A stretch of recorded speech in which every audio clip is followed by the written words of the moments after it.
भक्तों, अगर आप भी घर में रोज झाड़ू लगाते हैं तो कान खोलकर सुन लेना माता लक्ष्मी की यह बात, वरना घर में आएगी कंगाली और दरिद्रता। और घर में टूटी हुई झाड़ू रखने से क्या होता है? घर में झाड़ू खड़ी करके रखने से क्या होता है?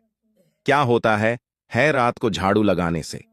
एक झाड़ू कंगाल को धनवान और धनवान को कंगाल कैसे बना सकती है?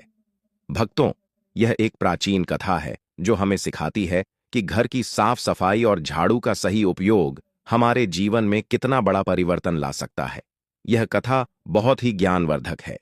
इस कथा में बहुत से मंत्रों के विषय में भी बताया गया है जो आपको झाड़ू लगाते समय रोज बोलने चाहिए, जिससे आपके घर की सारी बुरी शक्ति नष्ट हो सकती है।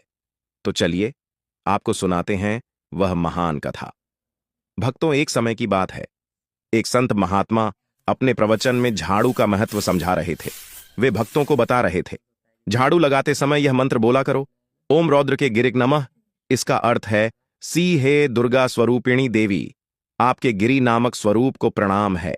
इस मंत्र के उच्चारण से घर की नकारात्मक ऊर्जा नष्ट होती है। श्रद्धालु जन मंत्र ध्यान से सुन रहे थे। तब एक जिज्ञासु महिला ने हाथ जोड़कर पूछा, बाबा, झाड़ू और माता लक्ष्मी के बीच ऐसा क्या संबंध है जो सफाई रखने से दरिद्रता दूर होती है? महात्मा जी मुस्कुराए और बोले, बेटी, तुम्हारे प्रश्न का उत्तर एक कथा से मिलेगा। सुनो, मैं तुम्हें दो स्त्रियों की सच्ची कथा सुनाता हूं, जिसे सुनकर तुम स्वयं समझ जाओगी कि घर की पवित्रता में ही लक्ष्मी का वास क्यों होता है।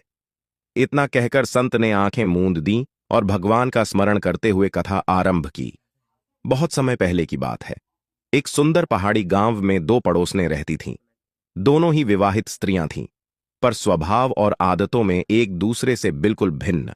पहली का नाम सुशीला था। सुशीला जितनी सरल स्वभाव की थी, उतनी ही मेहनती भी। वह रोज तड़के सुबह उठकर सबसे पहले अपने आंगन में झाड़ू लगाती, पूरे घर को साफ करती। उसका मानना था कि स्वच्छता ईश्वर की पूजा के समान है। झाड़ू लगाते समय सुशीला भगवती लक्ष्मी का स्मरण करती।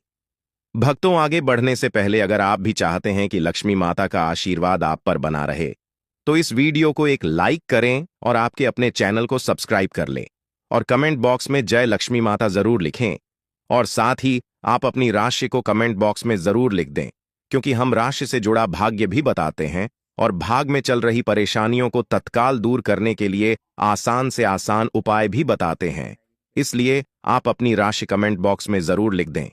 जैसे ही भोर होती, वह हल्की आवाज में मंत्र गुनगुनाती हुई झाड़ू फेरती। शुद्ध शुद्ध महादेवी मार्जनी, हंसते शुभे दरिद्रता विनाशाय पुण्यम देह नमोस्तुते, जिसका अर्थ था, हे महादेवी, आपके हाथ में यह झाड़ू पवित्रता का प्रतीक है। इससे दरिद्रता का नाश हो और हमें पुण्य प्राप्त हो। सचमुच झाड़ू लगाते समय सुशीला को लगता मानो वह अपने घर के साथ साथ अपने मन की गंदगी भी साफ कर रही है। दूसरी पड़ोसन का नाम था मीना। मीना सुशीला की ही उम्र की थी, लेकिन स्वभाव इसके विपरीत। वह काफी आलसी और लापरवाह थी। सुबह देर तक सोना, घर का काम टालना और साफ सफाई से जी चुराना उसकी आदत थी। मीना के घर के आंगन में अक्सर कचरे के ढेर पड़े रहते, कोनों में जाले लग जाते, लेकिन उसे परवाह नहीं थी। वह कहती, मैं कोई नौकरानी नहीं जो रोज झाड़ू लगाती फिरूं, इससे क्या ही फर्क पड़ता है। उसकी इस उदासीनता के कारण घर में जगह जगह धूल और गंदगी जम गई थी। सुशीला अपने घर को मंदिर की तरह सहेज कर रखती थी। वह झाड़ू लगाने के बाद आंगन के एक कोने में ही झाड़ू को पीछे की ओर छिपा कर रखती, ताकि किसी अतिथि की नजर उस पर ना पड़े। वह कभी भी झाड़ू को पैर से नहीं लगने देती थी। अगर गलती से उसका पैर झाड़ू को छू जाता, तो वह तुरंत हाथ जोड़कर क्षमा करना, माता कहकर माफी मांग लेती। उसे बचपन से उसकी मां ने सिखाया था कि झाड़ू में लक्ष्मी का वास है, इसका अनादर नहीं करना चाहिए। उधर मीना का हाल बिल्कुल उलट था। वह झाड़ू को कभी भी कहीं भी फेंक देती, कभी आंगन के बीचों बीच झाड़ू पटक देती, तो कभी दरवाजे पर ही छोड़ देती, जहां से गुजरते हुए सबका पैर उस पर पड़ता। उसकी झाड़ू भी पुरानी होकर टेढ़ी मेढ़ी और थोड़ी टूट गई थी, पर मीना नई झाड़ू लाने की बजाय उसी टूटी झाड़ू से काम चलाती रहती थी। कई बार सुशीला ने उसे समझाया, बहन, टूटी झाड़ू से मत झाड़ू लगाया करो, यह अशुभ होता है, इसे बदल दो। पर मीना हंसकर टाल देती, अरे तुम्हारे वो देवी देवता क्या हमारे झाड़ू से नाराज होंगे? ये सब अंधविश्वास है। मेरे पास फालतू समय नहीं इन बातों के लिए। सुशीला को मीना की बातें सुनकर दुख होता। वह सोचती कि काश मीना समझ पाती कि यह कोई अंधविश्वास नहीं बल्कि सदियों से चली आ रही अनुभूत सत्य है। खैर, सुशीला ने अपना कर्तव्य निभाते हुए एक दिन मीना के दरवाजे पर एक नई झाड़ू लाकर रख दी ताकि शायद मीना उसे इस्तेमाल कर ले। लेकिन मीना को जाने क्यों ताना मारने की आदत थी। उसने नई झाड़ू देखकर सुशीला से कहा, तुम्हें बड़ी फिक्र है मेरी झाड़ू की, इतनी दया मत दिखाओ, मुझे उपदेश देने की जरूरत नहीं। सुशीला ने शांत स्वर में कहा, मैंने तो बस तुम्हारी सहायता के लिए रखा था, बुरा मत मानो। तुम्हारे बच्चे खेलते हैं इस आंगन में, इतनी गंदगी रहेगी तो बीमार पड़ जाएंगे, सफाई रखोगी तो सबका भला होगा। इस पर मीना तुनक कर बोली, मेरे बच्चों की चिंता तुम्हें करने की जरूरत नहीं, तुम अपने काम से काम रखो तो बेहतर होगा। सुशीला चुप हो गई।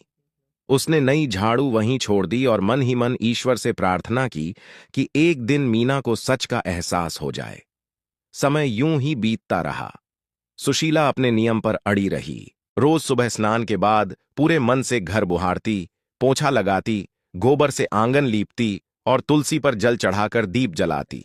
उसके घर में हमेशा एक पवित्र वातावरण बना रहता था। कम साधन होते हुए भी उसका घर सुकून भरा था और परिवार में प्रेम था।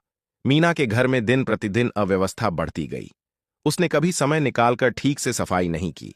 कचरा एक कोने से दूसरे कोने बस सरकाती रहती, पर बाहर नहीं फेंकती थी। आलम यह कि कभी कभी घर में अजीब सी दुर्गंध आने लगती। उसके पति रामू भी कई बार टोका करते, मीना थोड़ा घर साफ रखा करो, बच्चे भी गंदगी में खेलते हैं, सेहत खराब होगी उनकी। मगर मीना टाल देती, आपको कुछ दिखता नहीं, मैं दिन भर काम करती हूं, थक जाती हूं, आपको सफाई की इतनी चिंता है तो खुद ही कर लिया करो। पति बेबस हो जाता, कमाई के लिए खेत मजदूरी करके शाम को लौटता, फिर घर का काम भी वहीं करे। यह सोचकर चुप रह जाता। धीरे धीरे फर्क दिखने लगा। सुशीला के घर जहां बरकत धीरे धीरे बढ़ रही थी, मीना के घर तंगी और मुसीबतें दस्तक देने लगीं। सुशीला का पति श्याम एक साधारण नौकरी करता था। आय ज्यादा नहीं थी, मगर उनके खर्चे सुचारू चल रहे थे। उल्टा कभी कभी अचानक अन्न या धन का आगमन हो जाता। एक बार की बात है, सुशीला को झाड़ू लगाते लगाते आंगन में एक चमकता हुआ सिक्का मिला। उसने वह सिक्का उठाकर साफ किया तो देखा कि वह शुद्ध सोने का प्राचीन सिक्का था।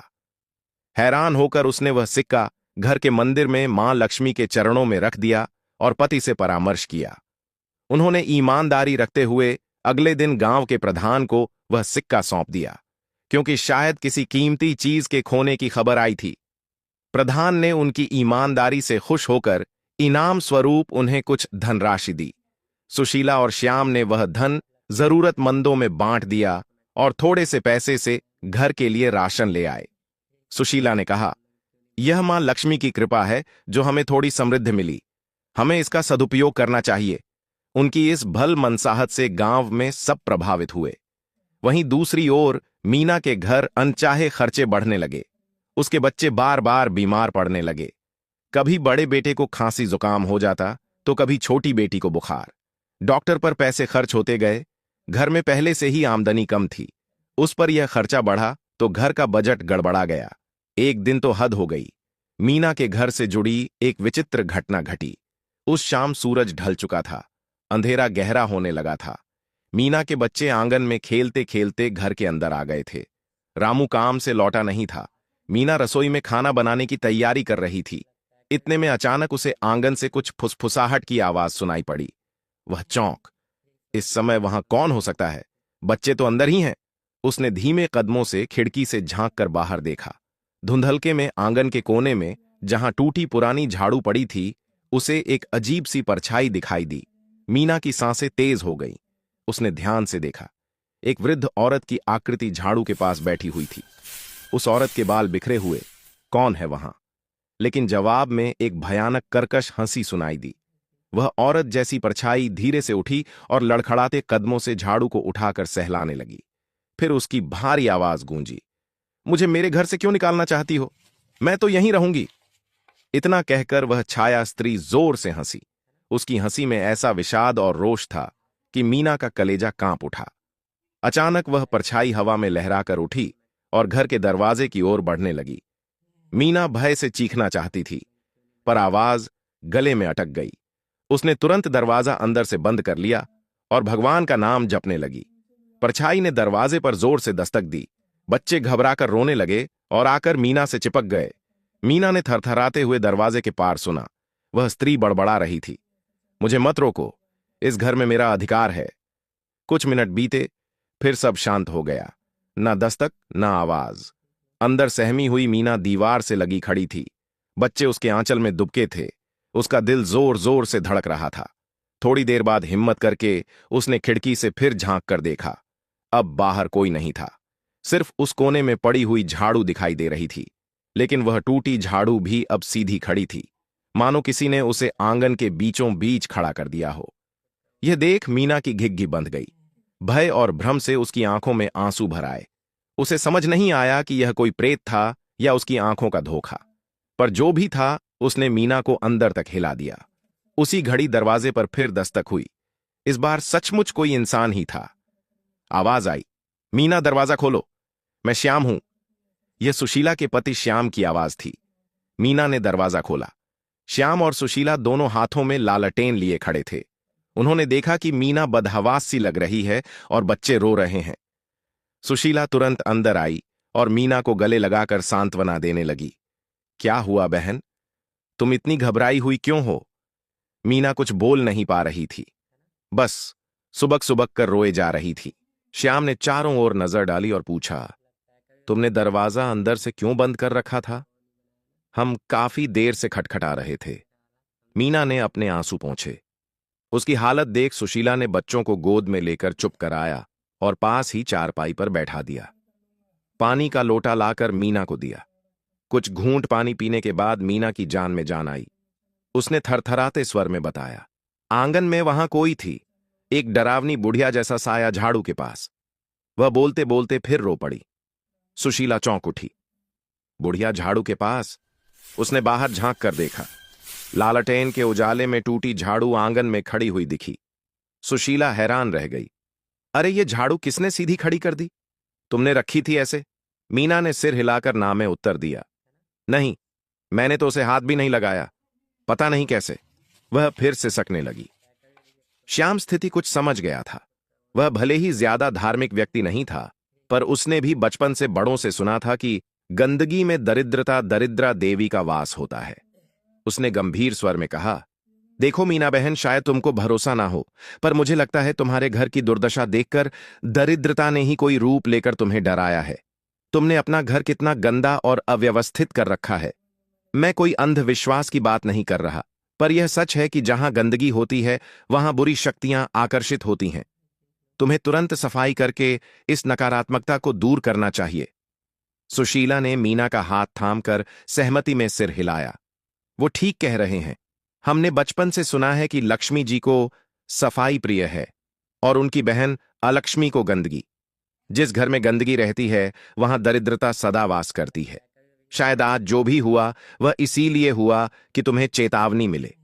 सुशीला ने इधर उधर देखा और बोली, अभी रात काफी हो गई है, ऐसा करो तुम बच्चे लेकर हमारे घर चलो।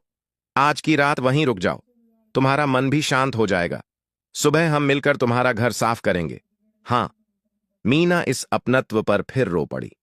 बहन, मैं तुम्हें सारा समय ताने देती रही, तुम्हें रोकती रही सफाई करने से, और तुम हो कि मेरे लिए इतना कर रही हो। मैं कितनी अभागी थी जो तुम्हारी बात नहीं मानी। सुशीला ने उसके आंसू पोंछे। पिछली बातों को भूल जाओ, ईश्वर ने चाहा तो सब ठीक हो जाएगा। अभी चलो हमारे घर। उस रात मीना अपने दोनों बच्चों को लेकर सुशीला के घर सोने चली गई। सुशीला ने प्रेम पूर्वक उनके खाने पीने का प्रबंध किया। मीना मन ही मन लज्जित थी और कृतज्ञ भी।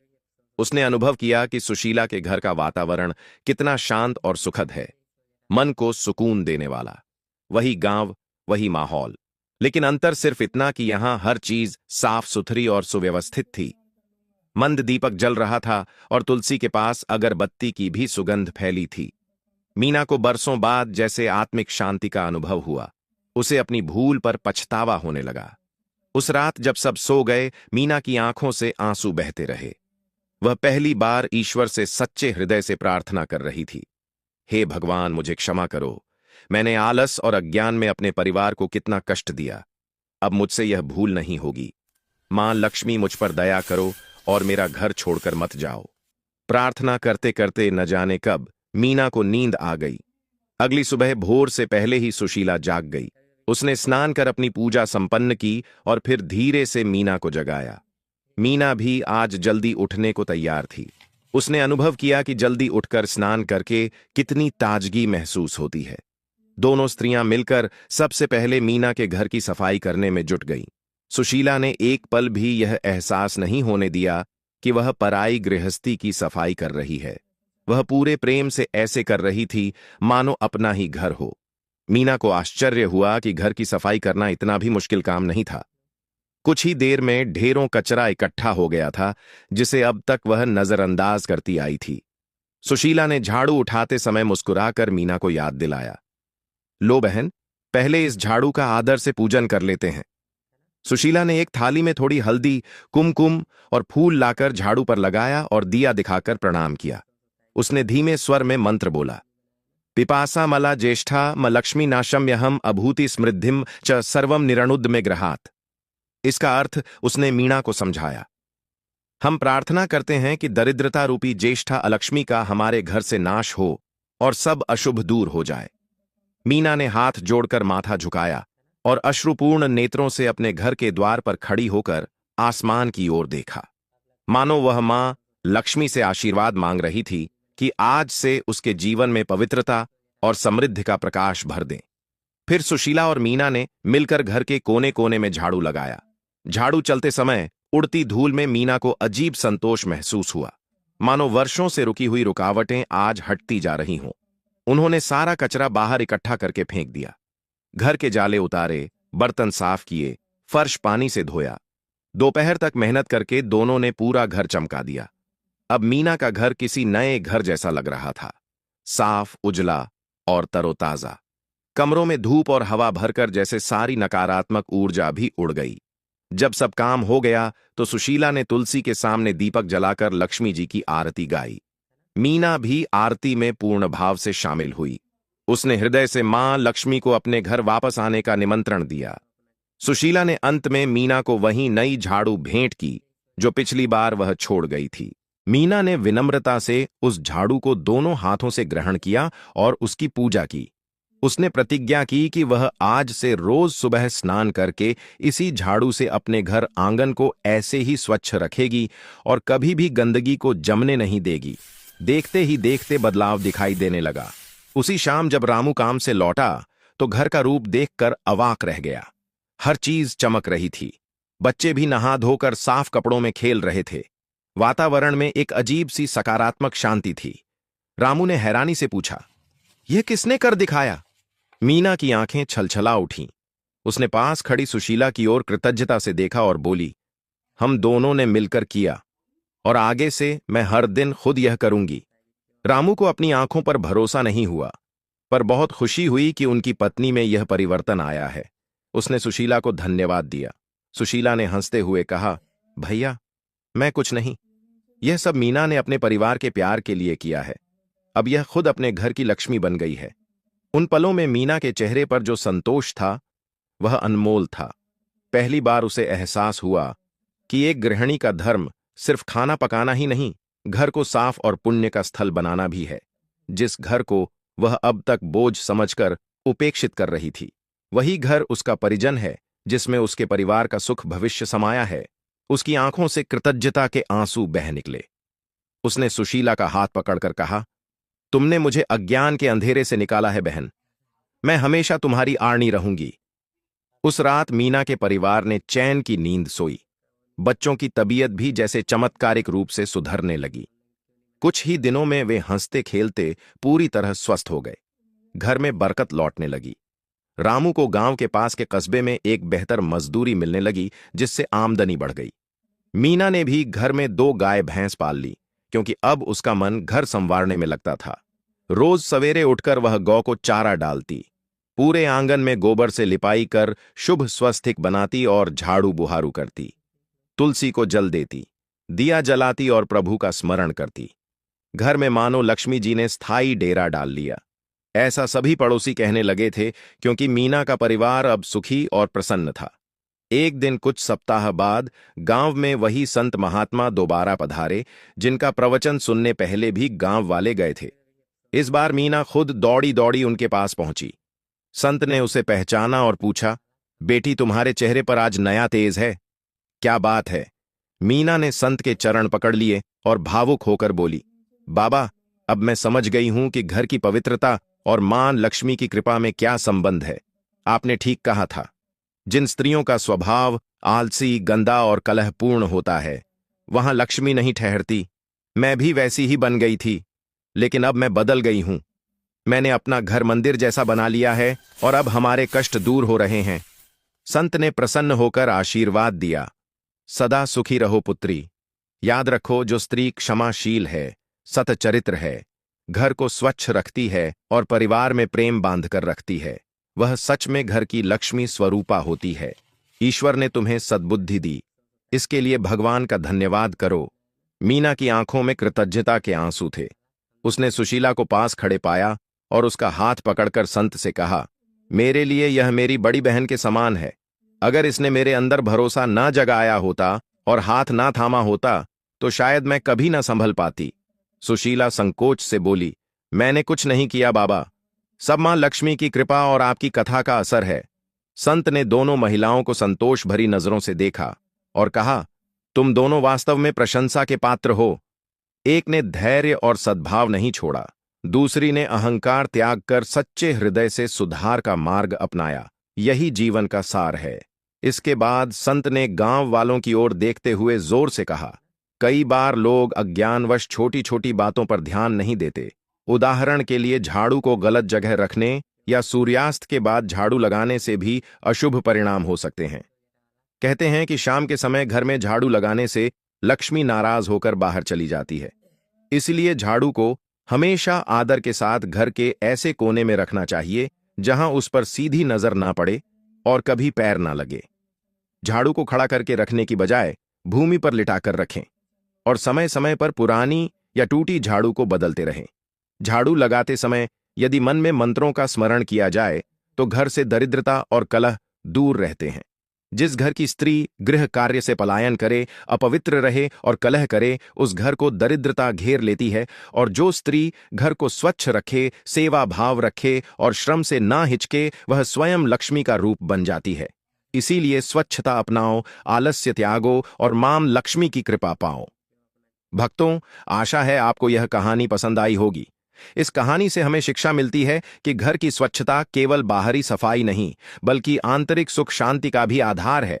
मां लक्ष्मी की कृपा पाने के लिए हमें अपने घर और मन दोनों को स्वच्छ रखना चाहिए। भक्तों, यह तमाम जानकारी जन रुचि को ध्यान में रखकर दी जा रही है। वास्तु शास्त्र के उपाय को अपनी आस्था और विश्वास पर आजमाएं। हमारा चैनल इस वीडियो के द्वारा किसी भी प्रकार का कोई दावा नहीं करता है। आज की यह जानकारी अगर आपको पसंद आई हो तो इस वीडियो को एक लाइक करके आपके अपने चैनल को सब्सक्राइब कर लें और बेल नोटिफिकेशन को ऑन पर सेट जरूर करें। जय श्री राम।